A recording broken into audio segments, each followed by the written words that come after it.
এক, এমনিভাবে চলা আমাদের।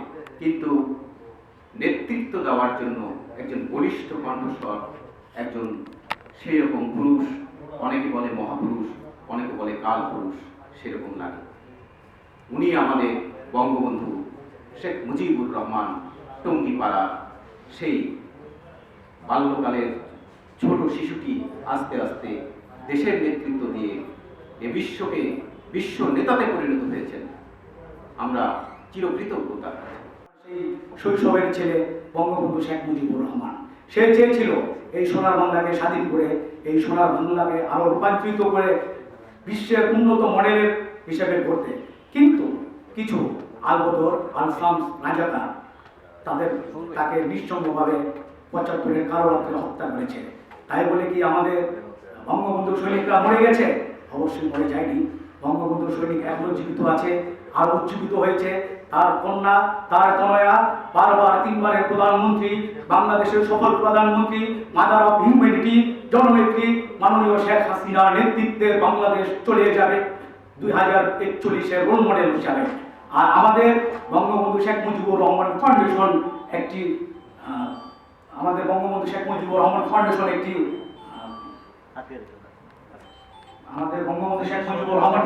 একটি বুদ্ধিজীবী সংগঠন।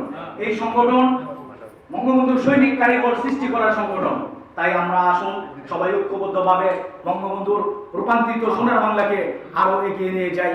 এই পরিকল্পিতভাবে আমরা 2041 রোল মডেল, উন্নয়নের রোল মডেল শেখ হাসিনার নেতৃত্বে এগিয়ে নিয়ে যাব। এই বলে আমি আমার বক্তব্য শেষ করছি।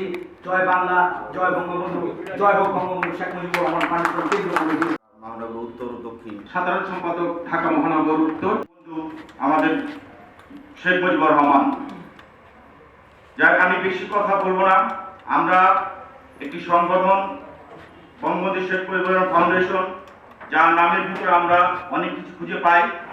আমরা চাই যে আমাদের এই সংগঠনে যারা আছেন নেতৃবৃন্দ সবাই সহযোগিতার মাধ্যমে আমরা আমাদের এই পথ চালাতে সামনে আরো শক্তিশালী করে, সুসংগঠিত করে এই বঙ্গবন্ধু ফাউন্ডেশনকে যেন আরো শক্তিশালী ভাবে আমরা সারা দেশব্যাপী এবং সারা প্রতিটি অঞ্চলে যেন আমরা এই বঙ্গবন্ধু ফাউন্ডেশনের শেখ মুজিব বঙ্গবন্ধু ফাউন্ডেশনকে আমরা আরো দৃঢ় থেকে শক্তিশালী। হাজার বছরের শ্রেষ্ঠ বাঙালি, যার জন্ম না হলে স্বাধীনতা আসতো না, সেই শ্রেষ্ঠ বাঙালি বঙ্গবন্ধু শেখ মুজিবুর রহমানের সৈনিক আমরা আরেকবার ভর্তি উঠি। যুদ্ধ দেখেছি, ৭১-এ বঙ্গবন্ধুকে দেখেছি, ৭০-এর নির্বাচন দেখেছি, আমি মুক্তিযুদ্ধ দেখেছি, আমি হানাদার বাহিনীকে দেখেছি। এই বাংলার নিপীড়িত মানুষের সম্ভ্রান্ত কেড়ে আমি দেখেছি এই ৩০ লক্ষ লোকের শহীদ হওয়ার দৃশ্য। আমার শরীর শিউরে উঠে এই ১৬ ডিসেম্বর এলে। আমার বলতে ইচ্ছা করে, আমাদেরকে স্বাধীনতা দিয়েছে ওনার সুযোগ্য কন্যা দেশনেত্রী শেখ হাসিনা, আমাদেরকে অর্থনৈতিক মুক্তি দিয়েছে। আমি বলবো বাংলাদেশ আর গরিব দেশ নয়, তলাবিহীন ঝুড়ি নয়। আজকে রোল মডেল, আজকে তুরস্ক আছে আপনার সাথে ব্যবসা করতে, সিঙ্গাপুর আছে, চায়না আছে এবং আমেরিকা আছে আপনার সাথে ব্যবসা করতে। সুতরাং আপনার একটা অবস্থান তৈরি হয়েছে। কে করেছে, কোথেকে এসেছে? কতিপয় দুষ্কৃতিকারী বা আপনার কতিপয় রাজাকার, কতিপয় মিলে আমাদের এই বঙ্গবন্ধুকে হত্যা করেছে। তাদেরকে আমি সতর্কবাণী উচ্চারণ করতে চাই ১৬ ডিসেম্বর থেকে, যে আমরা আরেকবার গড়ে উঠি, আমরা দেখিয়ে দেই বঙ্গবন্ধু সেই দেশ, স্বপ্নের সোনার বাংলা। সেই স্বপ্নের সোনার বাংলার জন্য আরেকবার আমরা গড়ে উঠি। সবাইকে গড়ে ওঠার আমন্ত্রণ জানিয়ে আমি আমার বক্তব্য শেষ করব। জয় বাংলা, জয় বঙ্গবন্ধু, জয় বঙ্গবন্ধু শেখ মুজিবুর রহমান ফাউন্ডেশন। বাংলাদেশ চিরজীবী হোক। জনতার স্বাগত জাগলো জোয়ার, সকল দুয়ার খোলা, কেউ তাহার বজ্র কণ্ঠমণি। গণসূর্যের মঞ্চ কাঁপিয়ে কবি শোনালেন তার অমর কবিতাখানি। এবারের সংগ্রাম আমাদের স্বাধীনতার সংগ্রাম, এবারের সংগ্রাম আমাদের মুক্তির সংগ্রাম। সেই থেকে স্বাধীনতা শব্দটি আমাদের। বক্তব্য রাখবেন বিজয় দিবসের অনুষ্ঠানে। আজকে বাংলাদেশে এখনো বঙ্গবন্ধু জাতির পিতা এই বিষয়টি মীমাংসিত হয়নি। বাংলাদেশের প্রায় অর্ধেক মানুষ এখনো বঙ্গবন্ধুকে জাতির জনক হিসাবে স্বীকার করে না, শুধুমাত্র কতগুলি রাজনৈতিক দুষ্ট লোকের কারণে এদেশের মানুষকে বিভ্রান্ত করে রাখা হয়েছে। আজকে বাংলাদেশ সমৃদ্ধির সর্বোচ্চ শিখরে আরোহণ করেছে বঙ্গবন্ধুর কন্যা শেখ হাসিনার নেতৃত্বে। এখন শুধুমাত্র দার্শনিকভাবে আমাদেরকে এই সত্য প্রতিষ্ঠা করতে হবে যে 30 লক্ষ শহীদের রক্তের বিনিময়ে বাংলাদেশ স্বাধীন হয়েছে, 2 লক্ষ মা আমাদের ইজ্জতের বিনিময়ে বাংলাদেশ স্বাধীন হয়েছে, সেই বাংলাদেশে যারা বিশ্বাস করবে না এই দেশে তাদের ভবিষ্যতে রাজনীতি করার এবং এই দেশে টিকে থাকার কোনো অধিকার থাকবে না।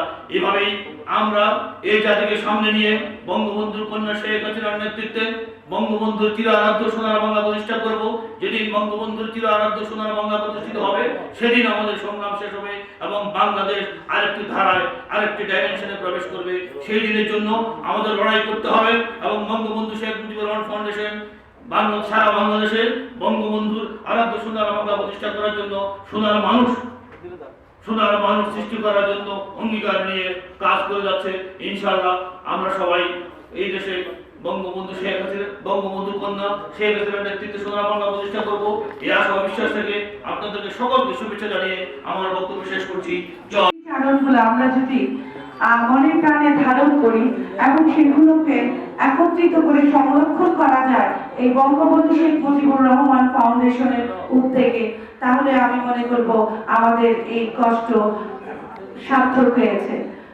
বঙ্গবন্ধু আমাদের শুধু একটি সুন্দর সার্বভৌমত্ব দিয়ে গিয়েছেন আমাদের আগামী ভবিষ্যৎ প্রজন্মের জন্য একটি স্বাধীন রাষ্ট্র এবং সুন্দর একটি মানচিত্র, যে মানচিত্রে আমরা মাথা উঁচু করে দাঁড়িয়ে বলতে পারি আমরা বাঙালি,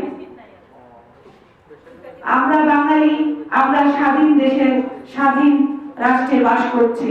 এই স্বাধীনতা কখনোই সম্ভব হতো না যদি না টুঙ্গিপাড়াতে আমাদের বঙ্গবন্ধু শেখ মুজিবুর রহমান জন্ম না নিতেন।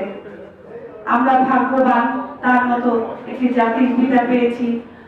আমাদের সবার পক্ষ থেকে আমি একটু অনুরোধ করব বঙ্গবন্ধু শেখ মুজিবুর রহমান ফাউন্ডেশনের যারা উচ্চতর পদে অধীনস্থ আছেন তাদেরকে বলবো বঙ্গবন্ধুর যত স্মৃতিগুলো আমরা যদি মেমোরিতে রাখি, আমাদের বঙ্গবন্ধু শেখ মুজিবুর রহমান ফাউন্ডেশনের আন্ডারে করে যতগুলো বিলুপ্ত তার স্মৃতি আছে, আমরা যদি সেগুলো সংরক্ষণ করার কাজে সবাই লিপ্ত হই তাহলে মনে হয় আমাদের এই ফাউন্ডেশনের সার্থকতা আমরা খুঁজে পেতে পারি। তো যেহেতু সময় অনেক কম, আপনাদের সবার কাছেই আমার আকুল আবেদন থাকবে আমরা যেন কাছে আমরা যাতে তুলে ধরতে পারি। আপনারা সবাই ভালো থাকেন, সুন্দর থাকেন, সুস্থ থাকেন এই কামনা করি। জয় বাংলা, জয় বঙ্গবন্ধু, জয়।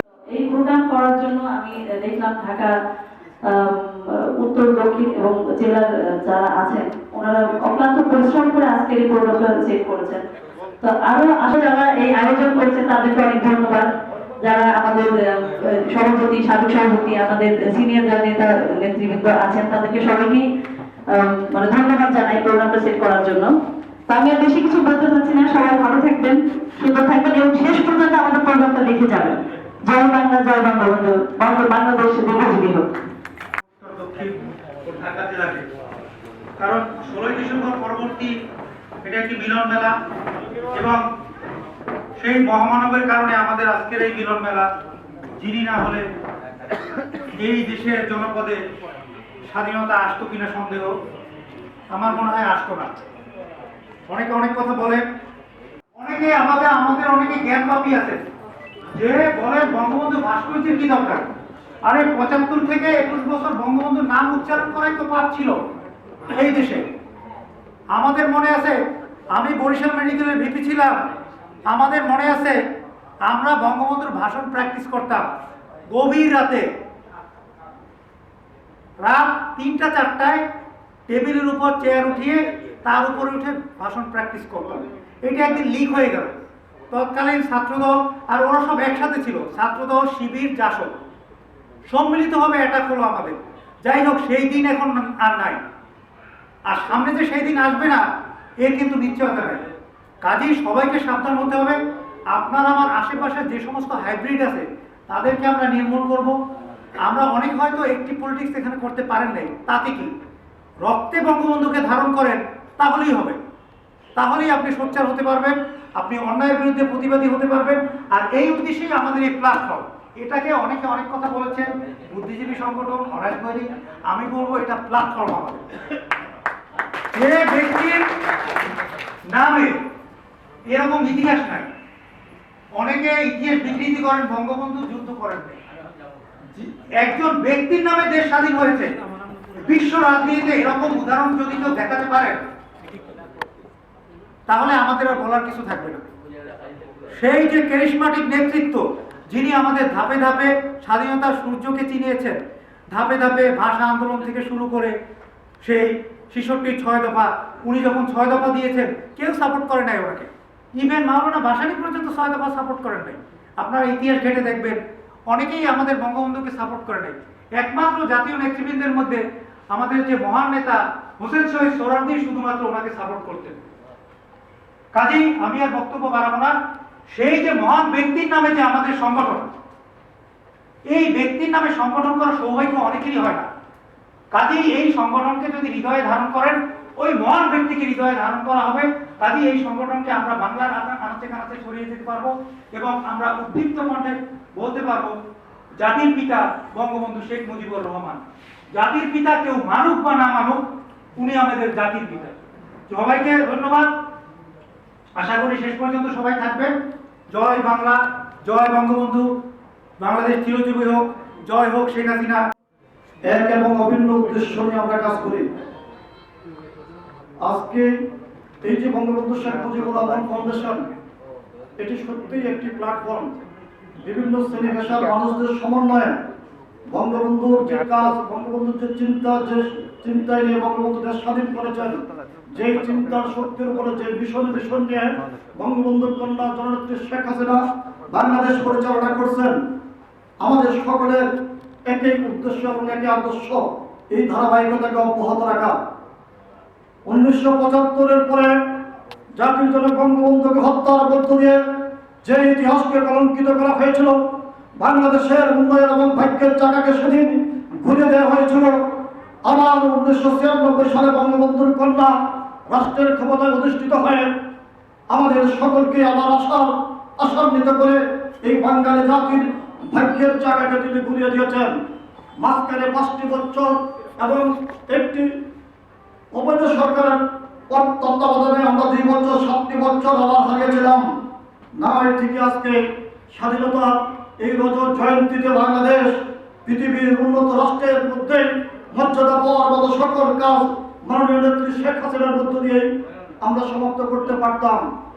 যদিও কিছুটা পিছিয়েছি, কিন্তু নেত্রীর একাগ্রতা, নেত্রীর যে স্বপ্ন এবং নেত্রীর যে পরিশ্রম, এই পরিশ্রমের মধ্য দিয়ে সত্যিকার অর্থে এই মুজিব বর্ষে এবং আমাদের স্বাধীনতা রজত জয়ন্তীতে বাংলাদেশকে 1941 সালে আমরা এক উন্নত রাষ্ট্রে দেখতে চাই। প্রিয় ভাইয়েরা, প্রিয় বোনেরা, সম্মানিত আলোচকবৃন্দ, একটি জায়গায় স্পষ্ট করতে হবে। একজন বক্তা বলেছেন অনেকে বঙ্গবন্ধুকে নিয়ে এখনো দ্বিধাদ্বন্দ্বের মধ্যে থাকেন।